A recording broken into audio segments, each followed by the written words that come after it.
PPC Cast, el podcast para la gente amante del PPC, episodio número 272.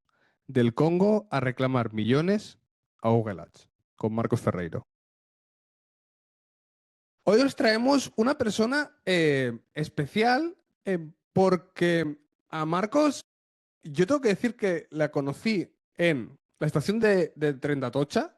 Marcos fue la primera vez que nos veíamos esa vez y era porque sin que nadie te conociera casi, te uniste a la mansión que nos fuimos a Toledo este año.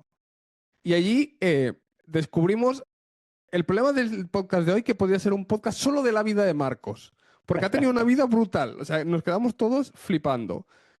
Pero últimamente, Marcos y en la agencia Fáctica han pasado unas cosas que me parece que son súper interesantes para traerlas. Entonces, por eso tenemos a Marcos aquí. Marcos, buenas tardes, ¿cómo estás? Buenas tardes, muy bien, un placer estar con vosotros. Marcos, vamos a empezar por esto del nombre. ¿Por qué he dicho del Congo a trabajar bueno, a temas de Google Ads? ¿Cómo empieza todo esto? Bueno, a ver, yo soy ingeniero aeronáutico, aunque realmente en el mundo aeronáutico y aeroespacial estuve pocos años. Siempre me atrajo mucho el mundo de la cooperación y estuve muchos años con Médicos Sin Fronteras y otras organizaciones humanitarias en terreno. Hay que remontarse a 2005, que coincidí ahí con el que es el otro socio fundador de Factica Analytics, Pablo Marco, que también un perfil muy parecido al mío, también ingeniero. Coincidimos allí trabajando con Médicos Sin Fronteras. Establecimos una amistad muy fuerte. Y después de muchos años en terreno, pues en sitios como Congo, Somalia, Haití, Darfur, Sur Sudán, etcétera, llegó un momento en el que yo tenía una niña pequeña, era hora de volver a España, a que estuviese cerca de los abuelos.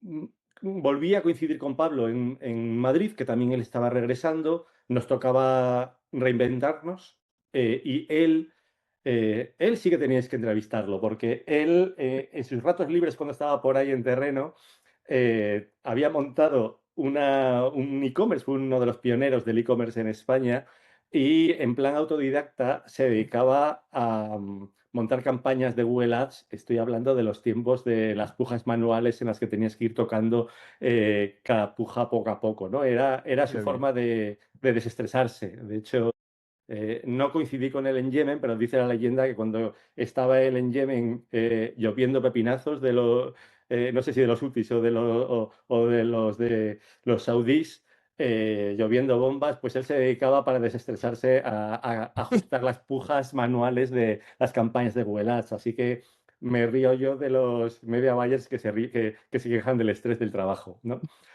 Y bueno, para hacer la historia más corta, 2019, yo no tenía ni idea de marketing digital, ni de Google Ads, ni de nada parecido, pero yo llevo toda mi vida analizando números. Él sí que tenía ese conocimiento y me propuso montar una agencia muy centrada en Google Ads y muy centrada en la analítica del dato y en la automatización de la gestión de campañas, que realmente era nuestra fortaleza. Y así nació Factica Analytics. Claro, justo esto, para mí puede ser, creo que uno de los puntos más diferenciales de Fáctica, que es lo metidos que estáis en los números, ¿no? Sí, y de hecho, precisamente por eso ese poner el centro en Google Ads, porque realmente Meta, LinkedIn, TikTok son mucho más caja negra, son mucho más plataformas en las que lo que es importante es la creatividad, que es nuestra debilidad. Y en Google, especialmente el Google Ads de antes, era mucho más importante esa capacidad analítica. Ujú, ujú. Y has comentado que aparte de analítica está el tema de las automatizaciones. Y yo creo que si nos juntáramos con, por ejemplo, Alberto Estevez, podríamos estar horas y horas hablando de un tema, que son los scripts. O sea, ¿tú el primer script que desarrollas cuándo fue? En 2019, o sea, realmente nada más empezar crear la agencia, ya empezamos a generar scripts.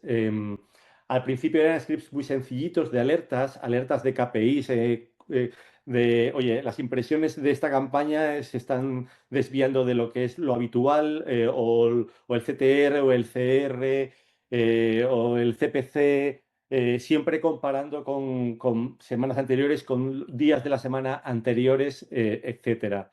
Eh, Inicialmente, pues eran simplemente scripts informativos, después alertas de gasto más intervencionistas, que si te ibas de gasto, parar campañas.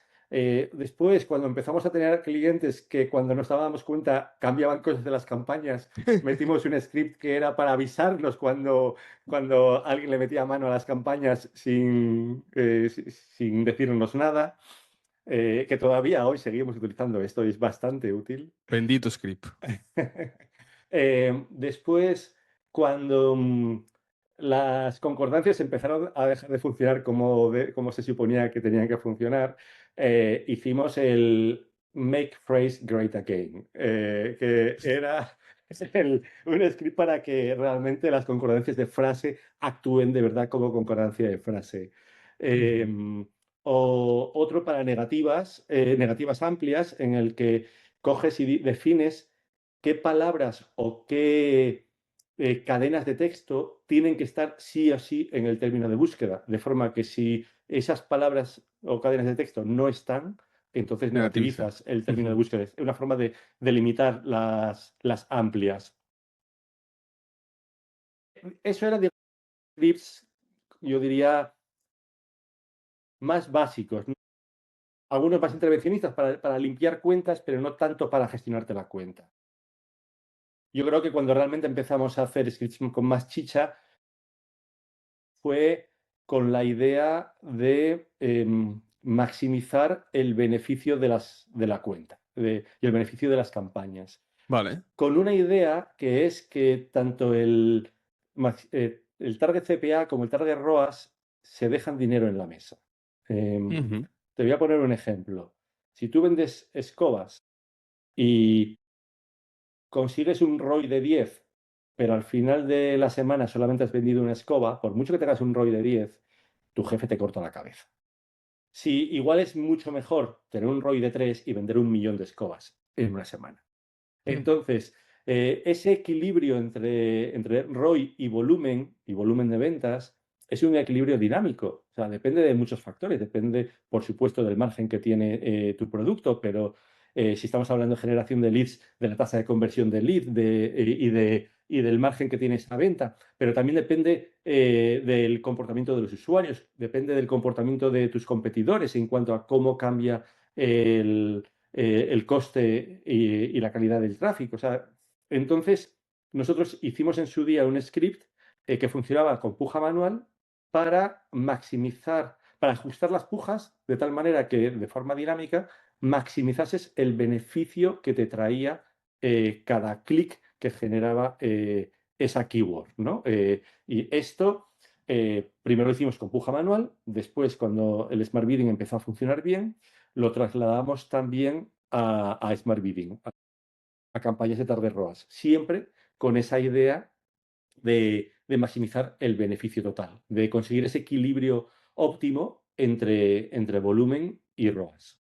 Y una pregunta, Marcos. En una agencia que estáis tan especializado y uses tanto uso script, ¿cuál es el proceso de creación de un script tan complejo como este? Como esto, como otros. En algo que es como vuestro core de negocio y lo que os diferenciáis, que es la creación de casi scripts ad hoc para mejorar las cuentas de vuestros clientes, ¿cómo es un proceso o sea, cómo es este proceso de creación? Sí. Pues, por ejemplo, la verdad es que es un trabajo en equipo. La idea de maximizar beneficio, no obsesionarse con el ROI o con el CPA, porque te estabas dejando oportunidades en la mesa, fue una idea de Pablo. Entonces, Ujú.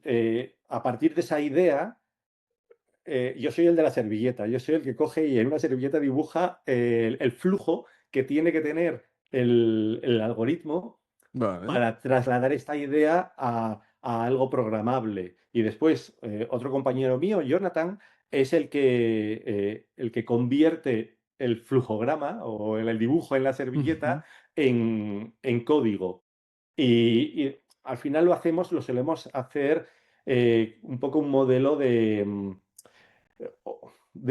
modelo modular, de forma que primero empezamos por algo con algo muy básico Ujú. y le vamos añadiendo capas, le vamos añadiendo complejidad. Por ejemplo, el que te decía de maximizar el beneficio. En una primera versión no tenías en cuenta em, la reacción de la competencia, el cómo responder cuando la competencia cambia su manera de pujar. O cada campaña funcionaba de forma eh, de forma aislada, bueno, no exactamente aislada, pero al final el aprendizaje es como en casas de muñecas, como muñecas rusas, que primero aprendes a nivel de keyword, si no hay datos suficientes, absorbes del ad group, si no de la cuenta, de la campaña, pero en una estructura piramidal. Ujú. Metimos una variante que era también aprender transversalmente de otras campañas similares, ¿no? Pues esto al final se va haciendo poco a poco. Em, Claro. O sea, al final tenéis una persona, o sea, no solo que vosotros, que quizás entendéis más la plataforma, los que sois los que lo pensáis, sino que tenéis una persona dedicada a escribir scripts tan complejos, porque al final entiendo que acaban siendo ad hoc o para cliente o podéis llevarlos a diferentes cuentas, algunos de ellos. La mayoría los llevamos a distintas cuentas. Lo que ocurre es que al final cada, cada cuenta tiene unas necesidades distintas y Ujú. entonces, no sé, igual tenemos ahora mismo unos 15, 20 scripts que utilicemos de forma regular. No utilizamos todos con todos, ¿no? Vale, Te voy a dar un ejemplo. Cuando Enrique del Valle sacó el libro de Lead Scoring, vale. em, pues yo me lo leí. Por cierto, mis saludos a Enrique del Valle. He aprendido muchísimo de él y he aprendido mucho de su libro. Y lo Ujú. que hice fue codificar ese libro. Decir, bueno, vamos a transformar este libro en un script. Vale. Y efectivamente, o sea, de hecho, lo hemos bautizado Enriqueta en honor a él y al hecho de que es Enrique y Target ROAS, ¿no? Lo utilizamos solamente con Target ROAS. Pues con algunos clientes donde tenemos eh, presupuestos flexibles que nos dan manga ancha para expandir o encoger según necesidad, el Enriqueta va fenomenal para gestionar campañas. O sea, nos olvidamos de tocarle el target ROAS ni de tocarle el presupuesto. Yo se encarga del script de gestionar ambos puntos. En cambio, con clientes donde tenemos el presupuesto fijo, que no podemos subir Correcto. ni un ápice, ahí entonces funciona mejor el otro script que te decía de maximizar beneficio. Ujú. O sea que vais jugando según la necesidad. Es como dijéramos que en Factic Analytics tenéis como ese toolkit que está dentro del onboarding de cualquier cliente. Entra un cliente nuevo, abrís la caja de herramientas y decís, de estos 20 scripts que hemos desarrollado nosotros, a este cliente le vienen estos 10. Correcto. O sea, de hecho, hicimos en su día uno específico para call center. ¿Qué problema tenían? Pues que hay veces que tienen demasiados leads entrantes, demasiadas llamadas, Ujú. y entonces no tienen equipo humano suficiente para absorber esas llamadas y un lead frío sabes que convierte peor. Ujú. Entonces era dinero quemado el generar leads que después se iban a enfriar. Ujú. Entonces lo que hicimos fue ajustar la generación de leads a la capacidad en tiempo real del call center, de forma que les dábamos una especie de pedal que podían acelerar o frenar en función de la capacidad instantánea del equipo. ¿Qué pasa? Esto lo hicimos primero pensando en el call center, ¿no? Simplemente capacidad humana. Pero Ujú. nos dimos cuenta que esto lo podíamos adaptar a cualquier otra cuenta eh, de nuevo, de Google Ads, que usen puja manual. Ujú. ¿Por qué? Porque al final no tiene ningún sentido perder pujas por falta de presupuesto. Si pierdes pujas por falta de presupuesto, significa que en aquellas en las que sí que has entrado y pagado, has pagado demasiado. Simplificando mucho, imagínate una campaña con una sola keyword. Es mejor tener 2 clics a 5 euros que un clic a 10 euros. Entonces, para esa misma keyword. O sea, Mm, al final es mejor tener el doble de tráfico sí, sí. de la misma calidad, por supuesto. Entonces, lo que hicimos fue, olvídate de controlar gasto en campañas manuales a través del presupuesto que le dices a Google. Tú dale un presupuesto 10 veces mayor y controla el gasto simplemente subiendo y bajando las pujas de todas las keywords de las campañas en tiempo real. O sea, nosotros a lo largo del día cambiamos pujas decenas de miles de veces a través de los scripts. Y una pregunta, ¿qué evolución habéis visto de la creación de scripts y todo con la inteligencia artificial? A ver, es cierto que vosotros tenéis un programador especialista en esto, pero ¿os ha ayudado de alguna forma? Sí, no, no, sin duda. Ahora mismo somos mucho más rápidos. Antes podíamos tirarnos muchos meses en el desarrollo de estos scripts. Estamos hablando de scripts con miles de líneas de código. Y ahora mismo, un script con 5.000 líneas de código, en 3 semanas lo tenemos ya desde que arrancamos la fase de la servilleta hasta que lo tenemos metido en un cliente en 3 semanas. Esto, y gracias a la IA. O sea, tiramos mucho de Claude, menos de ChatGPT, sobre todo Claude. Sí. Y una pregunta, ¿en qué momento o sea, en qué momento que estás con un cliente piensas, esto podría ser un script? O sea, ¿hay algo que digas dentro del patrón de acciones que digas, ahora tengo que crear, es el momento de crear el script? Sí. Sí, o sea, al final, cuando estás gestionando la cuenta, te das cuenta de que hay algo que necesitas saber y que puedes analizarlo manualmente, pero que te va a llevar demasiado tiempo. En cambio, si lo automatizas, vas a poder hacerlo o bien más eficientemente o directamente vas a poder hacerlo que de otra manera no podrías, ¿no? Te voy a poder dar un ejemplo para ilustrarte. Con un e-commerce en el que queríamos ser mucho más granulares en cuanto a las zonas geográficas donde vendíamos, saber distinguir mucho mejor qué sitios son más rentables, qué sitios son menos rentables. Em, la forma habitual de hacerlo, si por ejemplo estamos hablando de España, es coges y analizas pues, por comunidades autónomas o por provincias. Mm, Pero el problema de analizar por provincias es que estás asimilando las zonas rurales a la ciudad más poblada de la provincia. Un caso extremo, Aranjuez, en Madrid. Si tú no tienes datos suficientes para analizar Aranjuez y en cambio, y coges y dices, bueno, pues como Aranjuez está en la Comunidad de Madrid, asumo que Aranjuez se comporta igual que la media de no. la Comunidad de Madrid. Pero es que lo que estás haciendo realmente es asimilar a Aranjuez a Madrid capital. Mm. Y Aranjuez no tiene nada que ver el perfil demográfico, el perfil sociodemográfico y socioeconómico con Madrid capital. Entonces, ¿qué hicimos? Esto ya no fue con JavaScript, esto ya fue con Python y con librerías de Machine Learning de Python.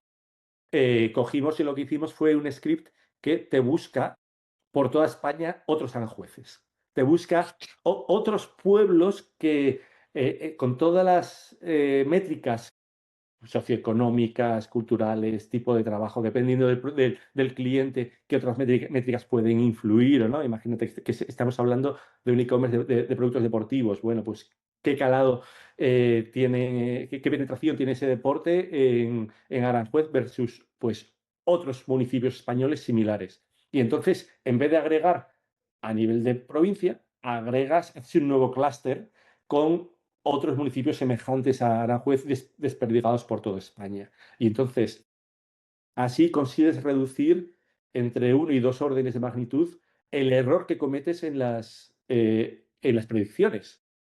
Y al reducir el error de la predicción, puedes afinar muchísimo más tus estrategias. Pues esto fue un ejemplo que a partir de una necesidad cogimos y nos pusimos a crear un script ad hoc. Este nunca lo había escuchado, ¿eh? O sea, este script, la verdad que me parece una bomba porque nadie había escuchado explicar de un script así. Pero, Marcos, sigamos avanzando porque el título del episodio es un poco así, es clickbait casi. Pero ahora viene con nosotros, como he dicho, a Marcos lo conocemos en la mansión. Una cosa que hacemos en la mansión siempre es como unas pequeñas ponencias entre todos.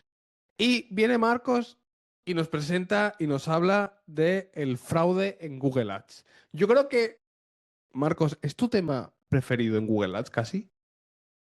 A día de hoy sí, porque realmente es donde realmente más tiempo hemos invertido en los últimos 12 meses o 18 meses. Y realmente no solamente donde más tiempo hemos invertido, sino que ha sido para nosotros abrir una caja de Pandora que nos ha llevado, nos ha mostrado un mundo que desconocíamos y que realmente hemos alucinado. Vale, pues empecemos. ¿Cómo está hoy en día el fraude en Google Ads? Pues mira, el número gordo es que un veintitantos por ciento de todo el dinero que se gasta en Google Ads se desperdicia por fraude de distintos niveles. Ya pueden ser competidores clicando en tus anuncios, ya puede ser emplazamientos que han sido creados para atraer en la Google Display Network para atraer tus anuncios con bots clicando en tus anuncios. Ya pueden ser apps que lo que hacen es meterte varias capas en la interfaz de forma que los usuarios clican accidentalmente en anuncios que ni siquiera se ven. Entonces, hay distintos motivos por los que puede haber fraude, pero el número gordo es eso, que en torno al 25% del dinero que se invierte en Google Ads se pierde en fraude. Cuando hablamos de invierte en Google Ads, entendemos que habrán campañas que tengan más porcentaje que otras, pero ¿hay algún tipo de campaña que se libra? ¿Hay algún tipo de... ¿O existen todos? A ver, el fraude existe en todos, es más raro en campañas de búsqueda, eh, es, es muy alto en campañas de la Display Network, o sea, la Display Network se lleva la palma. Ujú. O sea, de hecho, yo cuando tengo una cuenta con un nuevo cliente que tiene un fraude, no un fraude, bueno, déjame hacer aquí un Sí, por paréntesis. favor. Google en casi todas las campañas te da un indicador que es el porcentaje de clics inválidos o porcentaje de interacciones inválidas, ¿vale? Eh, Puedes traducir en vez de inválido fraudulento.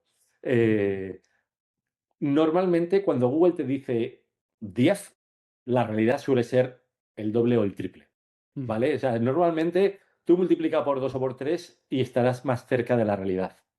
¿Vale? Ujú. Entonces, volviendo a tu pregunta, cuando yo tengo una cuenta que en las campañas de display están por debajo del 20% de interacciones inválidas, yo ni me molesto en arreglarlo, me parece aceptable. Vale. En Pimax, por debajo del 15%, me parece aceptable. En Search, por debajo del 10%, me parece aceptable. Creo que tu hora de media buyer va a estar mejor invertida optimizando en otros sitios que no intentando mejorar cualquiera de estos parámetros. Pero esto ya te está indicando, si mi umbral de tolerancia en Search es el 10 y en Display es el 20, es porque Display Es tiene mucho. por defecto mucho, mucho más, ¿no? Hay una cosa curiosa, Demand Gen no te da esa información porque se supone que en Demand Gen no hay No hay. fraude, una mierda pinchada en un palo. O sea, es tan sencillo como coger. Yo os animo a todos los que tengáis campañas en Demand Gen o campañas de vídeo, mirad los emplazamientos de YouTube y ordenarlos por orden alfabético inverso. Vais a ver que un montón de emplazamientos en chino, en japonés, en coreano, en ruso, en un montón de idiomas, que encima es que entras y ya no solamente esté en otros idiomas, es que entras y apestan a bot. O sea, son emplazamientos de YouTube hechos por y para bots Ya. para tener tu publicidad. Y es más, vas a encontrar muchos emplazamientos cuando los ordenes que te van a decir, este emplazamiento ya no está disponible. ¿Por qué no está disponible? Clicas en él y te sale un aviso de YouTube diciendo que YouTube ha cerrado ese canal por violar policies. O sea, que es claramente un emplazamiento que YouTube considera fraudulento. En cambio, te has gastado tu dinero y Google no te devuelve ese dinero por el emplazamiento cerrado por YouTube. Claro, porque no lo cuenta como clic fraudulento, simplemente era un emplazamiento fraudulento, pero tú has pasado por él y ya está. Es diferente el concepto. Sí, sí. Ostras, interesante. Vale, ya has dicho la primera cosa que podemos hacer nosotros, porque aquí hay varios niveles y hablaremos de ellos, de cómo detectar el fraude. Pero este es el primer nivel, el de emplazamientos que has dicho tú. Qué otras cosas podemos para intentar evitar ese fraude de una forma simple? A ver, en la Display Network nosotros usamos exclusiones de contenido. Limitamos el inventory type, Sí, ponemos la exclusión de contenido sensible, exclusión de park domain, sí. excluimos families, games, después excluimos todos los eh, emplazamientos que tengan un CTR, un CPM o una tasa de conversión demasiado buenos para ser reales. Excluimos apps, salvo que sean críticas para tu negocio. Correcto. Emplazamientos cuyos contenidos estén en un idioma diferente. Emplazamientos cuyas extensiones de dominio estén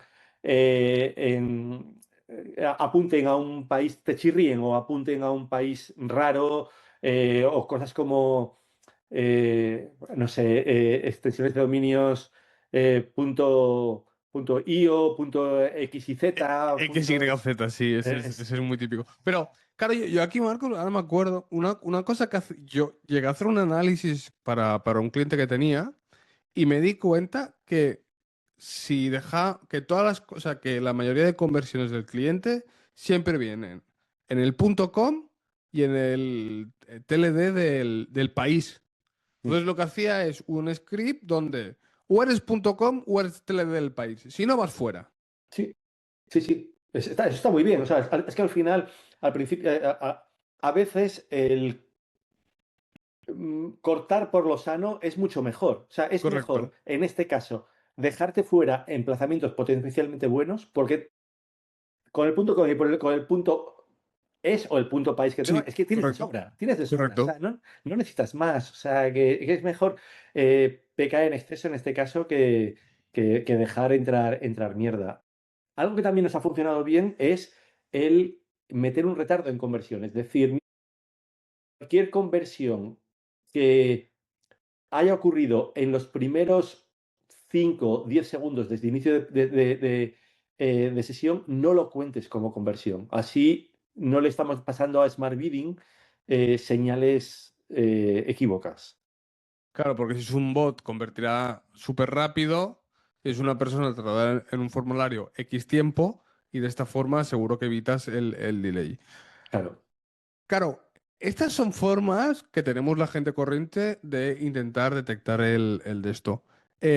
¿Cómo Factica Analytics se pone y qué mira para ver realmente cómo es el fraude, a qué nivel está llegando el fraude y todo? O sea, ¿qué es lo que hacéis cuando os ponéis ya en serio?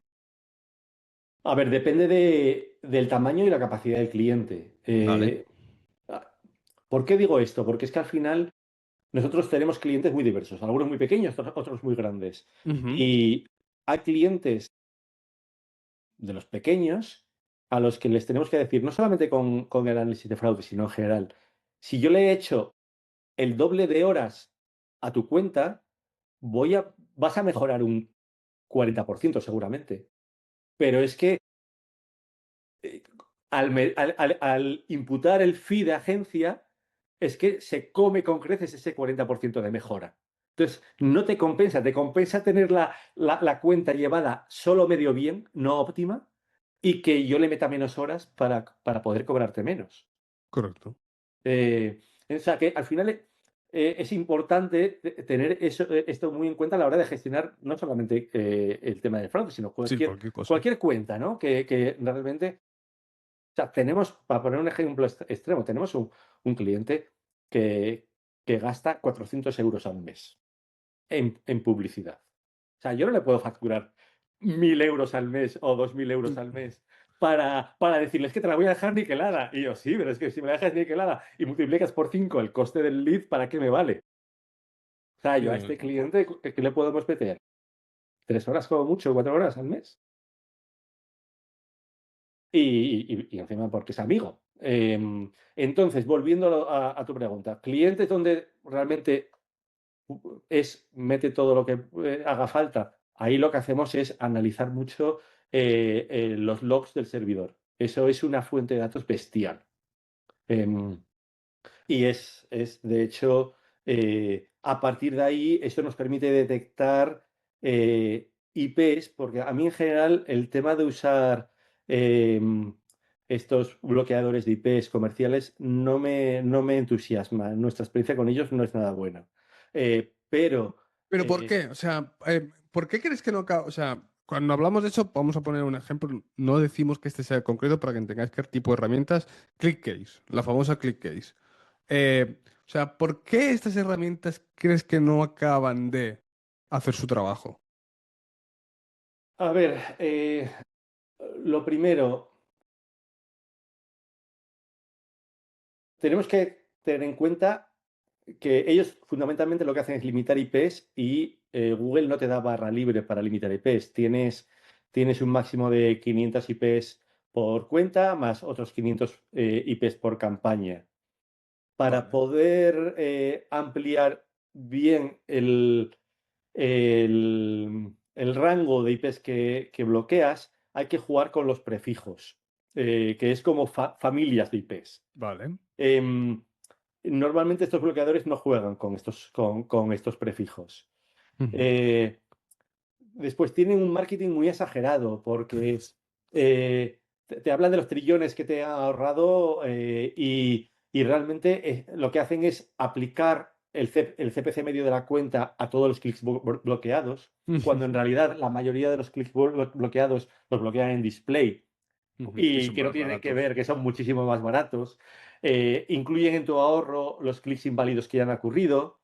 En Search pueden llegar a bloquear o reportar como fraude clics legítimos, por ejemplo, en campañas de marca, en donde tienes clientes que insisten en pinchar en tus anuncios porque les resulta más cómodo. Eh, Muchos de estos softwares no discriminan a nivel de campaña, con lo cual, pues eso, no puedes decir, oye, no me bloquees la campaña de marca. Pero sobre todo, he visto en nuestra experiencia, no hemos probado todos, pero hemos probado varios, es que no terminan de hacer lo que prometen. Ya. Tenemos varios casos en los que lo que vemos es que es como que tiran de fondo de armario, que no están realmente bloqueándote los IPs que te han afectado a ti, sino IPs que ellos tienen como histórico de otras cuentas que saben que son tóxicos. Y en cambio, IPs, o sea, tenemos por ahí un caso extremo en el que de cerca de 500 IPs que nos había metido uno de estos softwares, solamente 30 de los 500 teníamos registrado algún clic en nuestra cuenta, en la cuenta del cliente. Y en cambio, eh, teníamos 40 IPs identificados con clics metralleta, con muchos clics, y de esos 40, ninguno de ellos estaba en la lista de exclusión de este software de pago, ¿no? Ujú. Entonces, bueno, yo creo que para display, para la parte de display que tienen las PIMAX, eh, eh, sí que pueden ayudar, Ujú. pero para Search no No me es la convencen en herramienta. absoluto. No me No, convencen. no es la herramienta. Claro, aquí hay algo. O sea, ya hemos hablado del tema de bloquear, del tema de los scripts para el tema de quitar los TLDs, pero realmente hay algo más que debamos hacer para el fraude o es lo de siempre, es lo que tú ya has dicho. Al final tenemos que estar de acuerdo que es casi reglas del juego que tengamos fraude y es lo que toca y no podemos hacer nada más contra ellos que es, por ejemplo, porque después está para mí el fraude que claro que Google no lo detecta como fraude y es complicado es el de ataque de competidor. Ujú. Para mí es el peor que hay. O sea, yo me acuerdo la época que estuve haciendo campañas para un cerrajero. Es el sector más loco que había. Y al final era fraude. Por supuesto. Claro, eso no hay forma de trabajarlo. Porque ya en cerrajeros ya no se puede, pero entiendo que hay otros sectores que sigue siendo así. Sí, a ver, sí hay forma, pero ahí sí que necesitas hacer un traje a medida. Em, de hecho, a nosotros hace, hace unos meses nos contactó una empresa a raíz de una entrada de blog que escribimos sobre el tema. Bueno, un ladrillo que escribimos. Realmente esto le pasó voy a contar la historia completa. Sí, Teníamos un espera, un cliente. momento, voy a poner en situación. Ese es como el tema principal del podcast y ahora entenderéis muchas cosas de las que hemos ido hablando, ¿vale? Pero cuando lo contó Marcos, nos lo dijo, nos quedamos todos locos con esto. Entonces, Marcos, explica cómo llega esto a vosotros. A ver, nosotros hace un año teníamos un cliente en España en un sector donde los clics eran bastante caros. Estábamos hablando de clics en campañas de búsqueda a 20, 30, 40, hasta 50 euros. Y de repente, campañas que llevaban mucho tiempo súper estables empiezan a desnortarse, a ir fatal, y hasta que nos damos cuenta de lo que está pasando. Está sufriendo un ataque de un competidor. Entonces, vemos que el porcentaje de clics inválidos reportados por Google en algunas campañas de búsqueda determinados empiezan a subir 10, 20, 30, 40, 50, que en 2 meses se había puesto por encima del 60%. O sea, de un estable del 5-8%, de repente, pues sí, por ahí estaba en torno al 60%. Y fue ahí en donde empezamos a investigar sobre el tema. Y fue donde empezamos a desarrollar distintos mecanismos para protegerlo.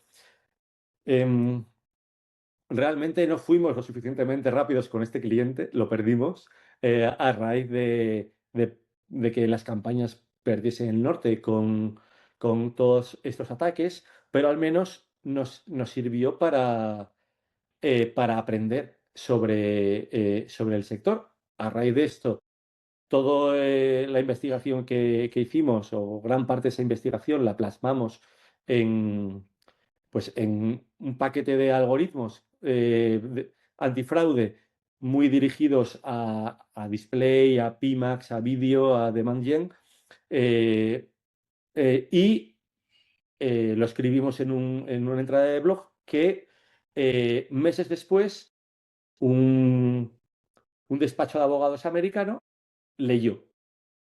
Y un día me encuentro un correo electrónico, un formulario de contacto que entró a través de la web, que me dice, bueno, no voy a decir el nombre del cliente, vamos a llamarle Cliente X.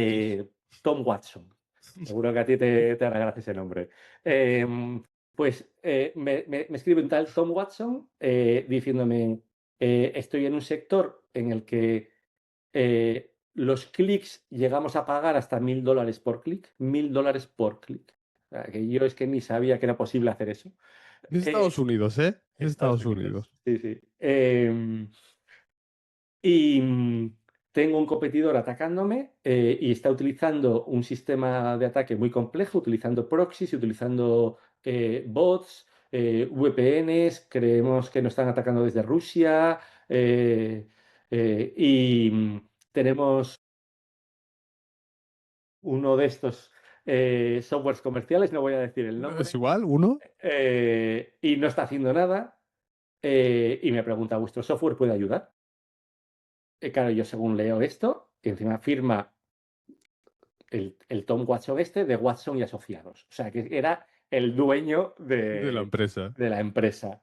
Y yo lo primero que pienso es, esto, a ver si el fraude es contra mí. A ver, esto me huele demasiado bonito para ser cierto. Eh, y, y entonces, bueno, hago mil comprobaciones, veo que efectivamente la empresa existe, que la persona existe, que el correo es correcto, que efectivamente en su sector los clics llegan a valer lo que él dice que vale. Eh, y, y bueno, le contesto, mira, por lo que me estás contando, realmente ni ese software que estás utilizando, ni nuestro software, ni ningún software comercial que esté listo para usar, que sea plug and play, Ujú. os va a ayudar. Porque todos estos softwares, incluido el nuestro, el que teníamos, pueden protegerte de ataques genéricos y especialmente de fraude en display, en YouTube, de ManGen, Pimax, pero no de un ataque targeteado contra ti en campañas de búsqueda. Porque es especialmente ataques como me está contando él, utilizando proxies, utilizando botnets, etcétera. Y le dije, mira, déjame ver tu cuenta, yo te puedo hacer dos cosas, te puedo mirar el alcance del ataque, el alcance del daño para ayudarte a reclamarle a Google, y además podemos intentar ver si te podemos crear un traje a medida. Y bueno, fue súper rápido. Si es que no habíamos terminado la llamada y ya me había dado acceso a los servidores, y me había mandado un NDA para, a partir de firmar el NDA, darme acceso a su cuenta de Google.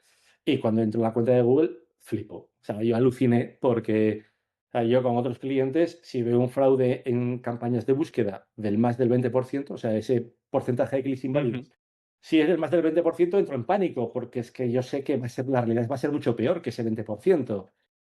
Y este hombre estaba por encima del 90% en el indicador del propio Google, pero peor todavía, es que llevaba una década, no al 90, pero llevaba una década mm, con de media en torno al 50% de fraude. O sea, 10 años palmando pasta. Estamos De hablando fraude. de millones gastados, perdidos, que no solamente en la década, sino simplemente solo tenía, solo tenía guardados los logs del servidor de los 2 últimos años. Y el análisis de los logs del servidor ya te mostraba que el fraude en solo 2 años ya era de millones. Claro, estamos hablando de una cuenta Claro, claro. que ¿Dónde gasta se mucho, nota? ¿Dónde se nota? que gasta mucho, claro, con clics a 1.000 euros, a $1.000, imagínate. Para empezar, el post que hablas, en verdad tiene dos partes de post. Son dos, os los dejaremos enlazados. Son ultra interesantes, sobre todo para los que os gusta explorar todo eso, ya que van muy, muy al detalle, gráficos, de todo. Están ultra bien. No me extraña que os contactara a partir de este post. Pero claro, yo aquí tengo muchas preguntas. La primera de todo es, más para más como agencia, ¿eh? ¿Qué supone para una agencia como la vuestra, ¿de acuerdo? Como Factory Analytics, que entre un cliente así? O sea, ¿os supone cambios? ¿Os está suponiendo eh, tener que replantearos cosas?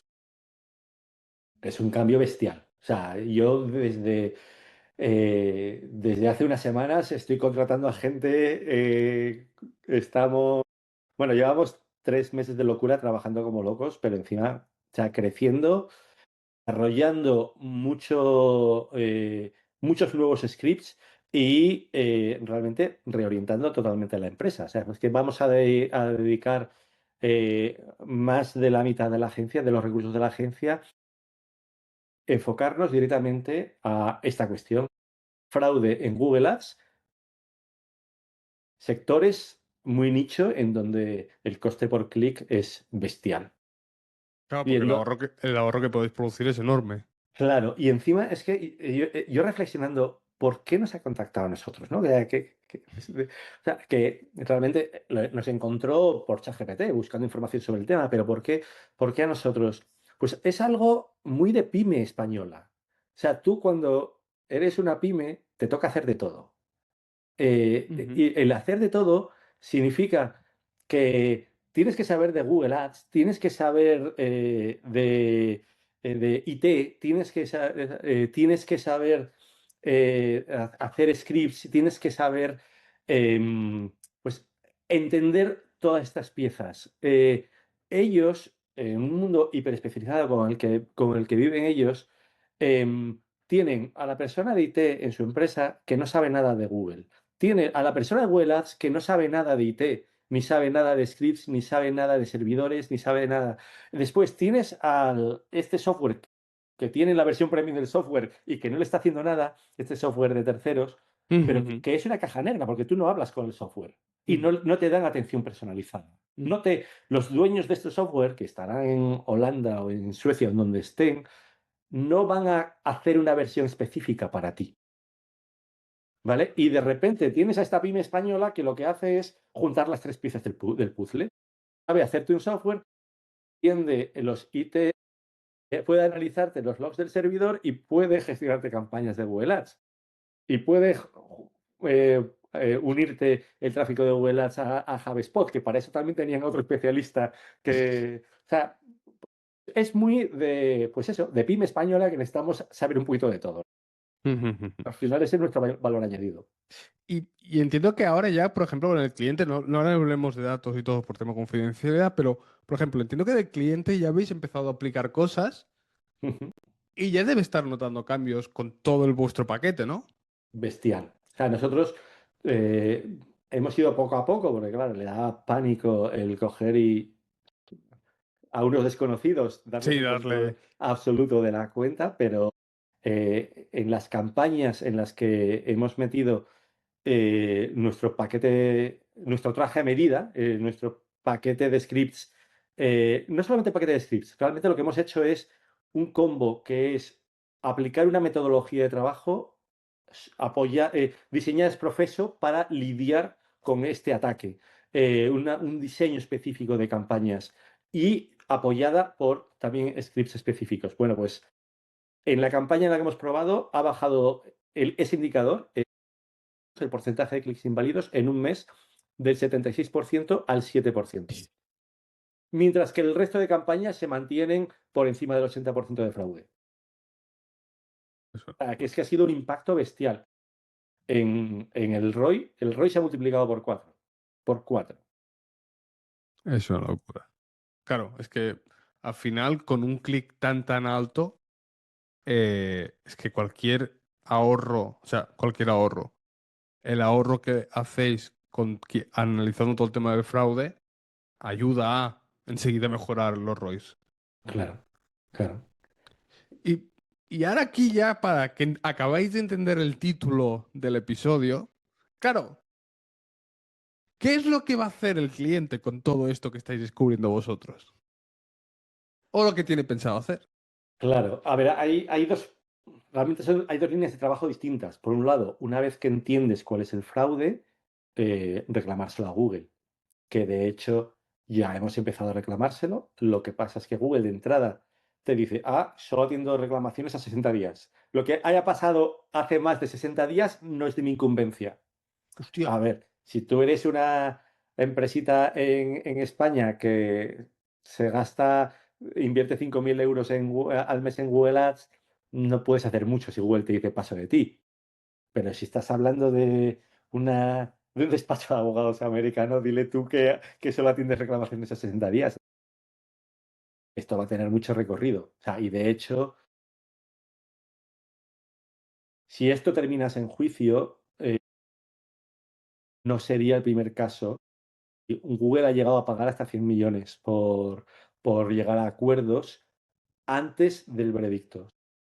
Nunca, o sea, cuando Intenta llegar a algo va a juicio. juicio, Google nunca intenta llegar a juicio. bueno, aunque se arranque el proceso legal, no permite que se termine en un veredicto, porque no quiere evitar a toda costa un veredicto de culpabilidad. Entonces llega a acuerdos, ha llegado a pagar 100 millones en acuerdos en los que se recoge que Google no se declara culpable, pero te paga 100 millones. Sí, que nunca entendió eso. Es como, venga, para que te calles te doy 100, pero eso sí, yo no he hecho nada mal. Yo no he Pues, sido, pero vale. uy, se me han caído. Claro, es que al final, una cosa que vuestro trabajo, aparte de investigar, prueba cosas que podéis informar y que es a partir de aquí donde se genera esta reclamación. Ujú. O se Sí, generará o X. sí. Pero todo viene a partir de ese trabajo. Claro, y cosas que vemos es, por ejemplo, que la mayoría de los clics no viene de tráfico de usuarios que estén conectados a, pues a su wifi de su teléfono o al, o en su casa, ¿no? Que no es de proveedores de internet residenciales, sino de proveedores de internet en la nube. O sea, mucho de Amazon Web Services. Lo normal en un tráfico no fraudulento es que entre un 5 y un 10% del tráfico venga de servidores, de proveedores en la nube, no de proveedores de telecomunicaciones Sí. residenciales. Aquí es que el 90 y tantos por ciento del tráfico viene de servidores en la nube, que es lo que utilizan los bots para encubrir desde donde están atacando. Y lo que tiene más delito es que una buena parte de ese tráfico viene de Google Cloud. O sea que Google supuestamente le está cobrando a los atacantes por el servidor desde donde se producen los ataques. Sí, se la lleva por dos lados. Se la lleva por dos lados.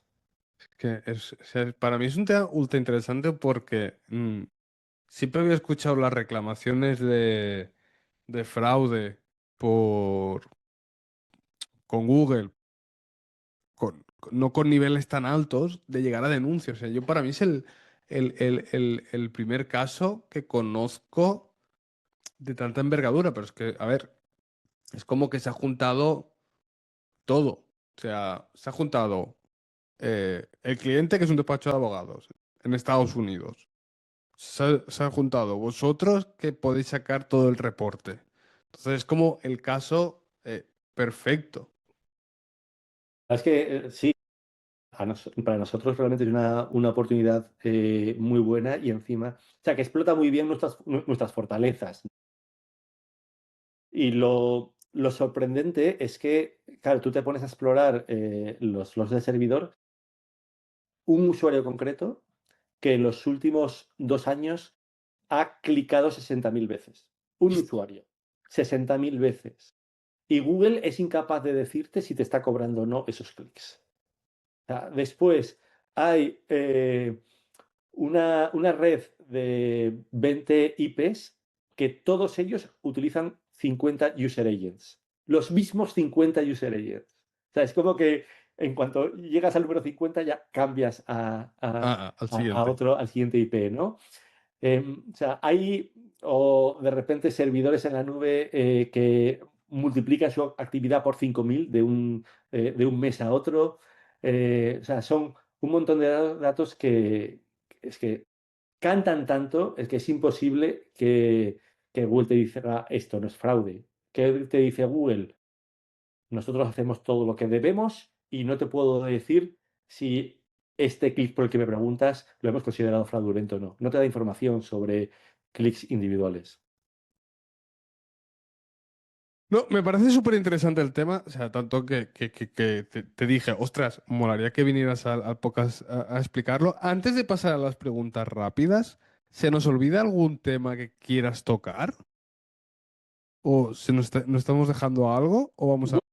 Dime. Voy a comentar Sí. algún truquillo. Si estáis en una situación similar, que sospecháis de fraude, de algún fraude sofisticado, así, utilizando botnets, etcétera. Yo lo que recomiendo es empezar jugando con las audiencias, eliminar género desconocido, Correcto. porque Es buena esa. el probar a meter audiencias en modo target en vez de en modo observación, Ujú, muchísimas, o sea, meter todo tipo de audiencias, in-market, affinity, etcétera, ujú. demográficos, es simplemente el decir, oye, obligar a que sea alguien que supuestamente que Google conozca. Ujú. em, que te la puede meter doblada porque ya hay ataques más sofisticados que lo que hacen es usurpar identidades. Pero los bots más 1.0, más antiguos, esto entran la mayoría por este tipo de audiencias. Después, dentro del paquete de scripts que te decía que le habíamos hecho como traje a Ujú. medida, uno de ellos, en vez de analizar, bueno, tenemos uno que analiza IPs de manera dinámica, teniendo en cuenta que las IPs rotan, con lo cual no bloquees una Correcto. IP más de una semana o de 15 días, quítale el bloqueo después. Pero también lo que hacemos es analizar mucho, hacer mucho análisis geográfico a nivel de código postal. Eh, de forma que cuando detectas una actividad anómala, a nivel de ese código postal, lo que quitas no es el IP, sino el código postal. De nuevo, durante horas o días, pero Vale, no de vale, manera permanente. vale, vale. De esta forma lo que intentáis vosotros es optimizar el límite de IPs. El límite de IPs o directamente o sea, no eliminar demasiado tráfico bueno. O sea, al final, conceptualmente, Vale, cualquier sistema de vale, control va a tener falsos positivos y falsos negativos. O sea, correcto. si eres demasiado.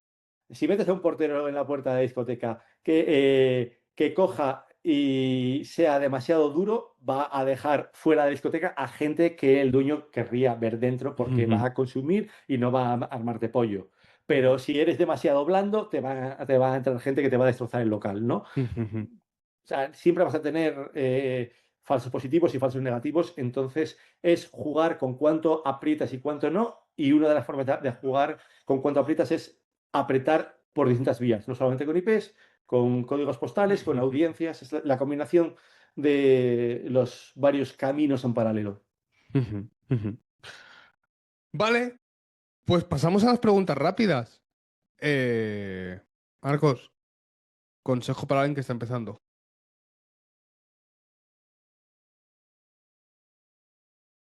Rápido eres tú, yo no, yo pienso muy lento. Y encima es que se me ha olvidado prepararme las respuestas para las preguntas rápidas. No, pero Pero, di.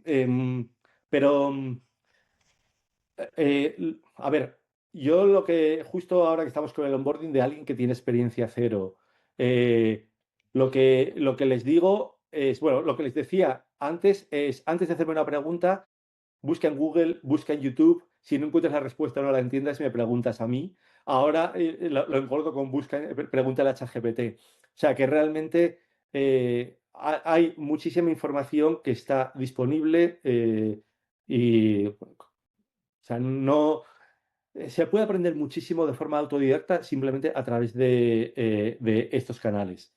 Más allá de esto, em, pues o sea, desde luego es un tópico, pero a mí vuestro canal me parece una fuente de información fantástica.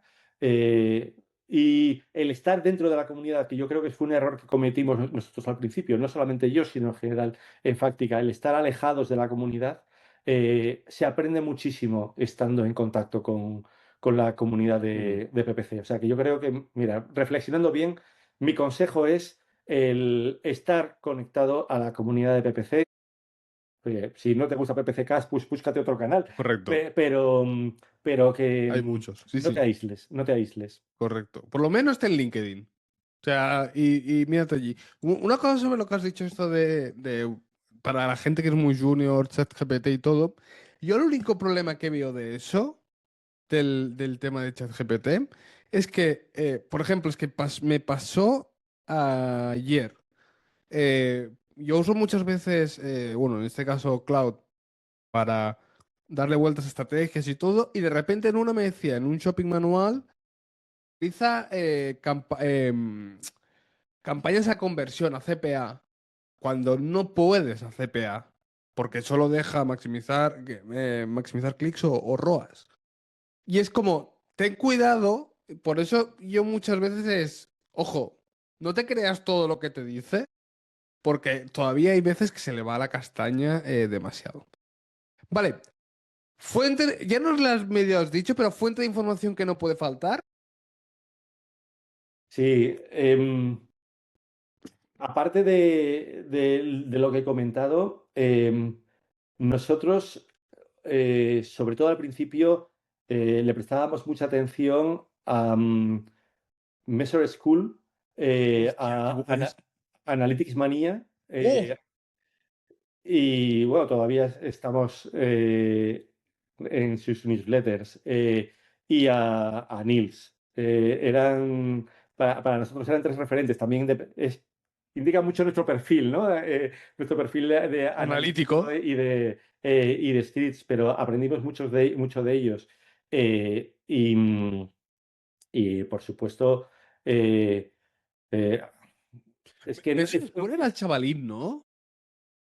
¿Perdón? El Measure School, el canal El, de YouTube, era que era un chavalín que siempre ha sido el mismo. Sí, que después, bueno, después ha dejado de ser tan chavalín porque van pasando los años, No, sí, no, claro, claro, claro, pero es y verdad. ya ha creado equipo, ha creado equipo. Yo creo que aprendí con el Tag Manager, el inicial, lo aprendí con él. Sí, sí, sí, sí, O sea, que sí, siempre hacía el mismo con el template de WooCommerce y todo. Siempre nos sí, enseñaba con sí, eso. sí. A ver, yo después lo que he hecho, o sea, eso fue, digamos, que nuestros arranques, y ya cuando Ujú. empecé a engancharme más con la comunidad de PPC Cast, realmente siempre hay 6, 7, 8 o 10 personas que cada vez que escriben hay que leer lo que escriben sí o sí, porque Siempre en cada cosa que cátedra. dicen es oro puro. Y no solamente lo que dicen, sino que ponen links a LinkedIn o a Mm. otras fuentes. O sea, a mí ahora mismo lo que me falta es tiempo para seguir toda esa información, pero Y es a que todos. simplemente, sí, sí, simplemente, o sea, yo en el onboarding a los nuevos les decimos, lo primero de todo, apuntaos al canal de PPC Cast y empieza a seguir, aunque no te enteres de nada al principio, pero léetelo todo que algo va a permear. Vale, ¿qué error típico ves en las cuentas de Google? Pues el que no ven la foto completa. Que la foto completa, estamos hablando de leads, es un poco de lo que hablabas con Alberto Esteves hace un par de Ujú, semanas, ¿no? ujú. O sea, un lead que sea de mala calidad, o sea, que no llegue a ninguna venta, no me vale de nada que sea barato. O sea, que tienes que cerrar el ciclo offline. Y que no tienes que obsesionarte con ROIs o con CPAs, lo que tienes que ver al final cuánto dinero está ganando el cliente. O sea, para mí la clave es, no tienes que vender clics, no tienes que vender tráfico, no tienes que vender leads, tienes que ayudar al cliente a ganar dinero si es su prioridad o a crecer si es su prioridad. Que Eso es ojo, muy... que no siempre van de la mano. Y hay clientes que no les interesa tanto el ganar dinero, sino, al menos ganar dinero a corto, sino aumentar el tamaño de la empresa, porque igual su Ujú, objetivo es a 3 años vender la empresa con una cartera de clientes que sea 5 veces más grande. ¿Vale? ujú, Entonces, entender bien qué es lo que busca el cliente y a partir de ahí el gestionar la cuenta para conseguir ese objetivo. ujú. Vale, ¿qué quick win recomiendas en Google Ads? Depende del tipo de campaña, pero pues un poco en la línea de lo que habíamos hablado antes, en campañas en PMax, Demand Gen, Video, Display, coger y negativizar a saco Emplazamientos. todos los emplazamientos que tengan extensiones de dominio raras, que tengan la palabra game en, en la URL. Hombre, salvo que tú Y eh, que te dediques a lo de los videojuegos, claro. Sí. o simplemente coger, ordenar rápidamente por CTRs y CRs y eliminar todo lo que cante demasiado por ser demasiado bueno. Eso en lo que se refiere a emplazamientos. Eh, y en, en Search Quick Wins, ahí tendría que pensármelo un poco. Espera, pues espera. No, ya nos has dado uno muy bueno. Eh, Esta pregunta tiene trampa porque ya sé lo que me vas a decir, pero ¿qué prefieres, Google o Meta? Por supuesto que Google. O sea, pero mira, hay dos razones muy claras. Una, por nuestro perfil analítico. Ujú. Dos, por, porque somos muy viejos en práctica, porque realmente no somos usuarios de Meta a nivel de usuario. Ya. Entonces, no conocemos no conocemos el idioma. Acabo de Ujú. contratar a un chavalín de 23 años. Lo primero que voy a hacer es que me haga un curso de Meta para a ver si podemos aprender a hacer algo de Meta, pero con su mentalidad, no con la nuestra. Porque Ya, él sí es usuario, ¿no? O sea, ya. que yo creo que al final para dominar una herramienta es muy importante que tú también seas usuario de esa herramienta. 100%, 100%, 100%. Yo, por ejemplo, muchas veces me esfuerzo a abrir TikTok simplemente para entender, porque es como, si no, no sabré cuándo utilizarla, ni qué tipo de contenido, ni nada. Eh, ¿Qué prefieres, Leads o e-commerce? Leads. Y te digo por qué. En e-commerce hay demasiados factores externos a ti de los que depende el éxito de la cuenta. Eh, Uno, eh, las campañas tienen que estar gestionadas a la perfección, cosa que depende de ti. Dos, la web tiene que funcionar como un tiro, que ya empieza a no depender de ti en muchos casos. Vale. Tres, el producto tiene que ser muy competitivo, porque por muy bien que gestiones la campaña, por muy bien Correcto. que funcione la web, si tu producto no es competitivo en precio, en calidad o en lo que sea, no vas a vender. Mm, Eh, Cuatro, tus competidores no tienen que estar dispuestos a palmar pasta. Porque si tu competidor no les importa palmar pasta durante años, porque su objetivo es vender su empresa, entonces van a hacerte una guerra de precios contra la que tú no vas a ya, poder luchar. ya. Entonces, nuestra experiencia o sea, nosotros tenemos algún e-commerce, ¿eh?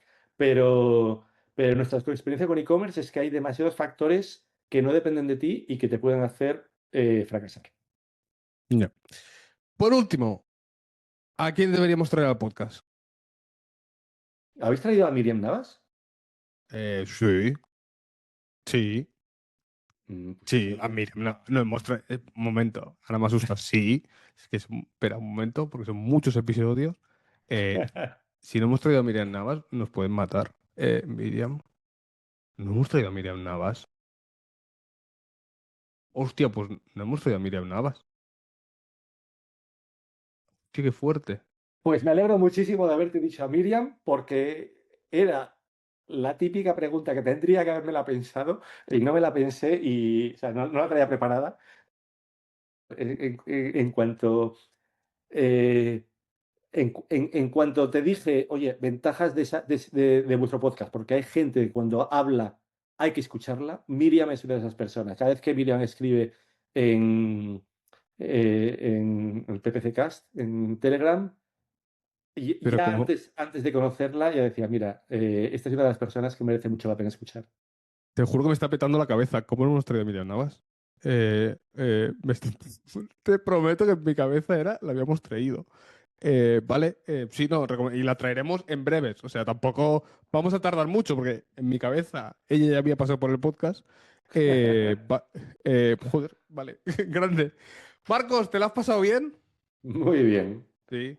No, encantado de tener. Para nosotros, ya te dije, fue una sorpresa conocerte y la verdad que todo lo que estamos descubriendo de lo que hacéis en Factica y todo es impresionante. Y cuando dijiste lo del cliente este que os ha entrado, pues me ha flipado. Os dejaremos los posts de los que ha estado hablando Marcos para que podáis ver y leer más sobre ello. Nada, Marcos, ¿quieres decir algo antes de despedir? Eh, Nada más, que realmente he aprendido muchísimo de vosotros, no solamente del podcast, del canal de Telegram, así que yo animo a todos los que estén no solamente iniciándose, sino, pues fíjate, a gente que pueda llevar años, que siga conectado O sea, es que estamos reciclándonos, necesitamos reciclarnos continuamente, con lo cual eh, he tardado años en darme cuenta, pero nunca es tarde si la dicha es buena, ¿no? Así que me alegro mucho de haber dado con vosotros. Un placer, Marcos, igualmente. Y nada, a todos los oyentes, ya sabéis, si os ha gustado el podcast, podéis compartirlo, podéis dejarnos vuestras reviews, dejarnos vuestros comentarios y nos vemos la semana que viene. Adiós. Hasta luego.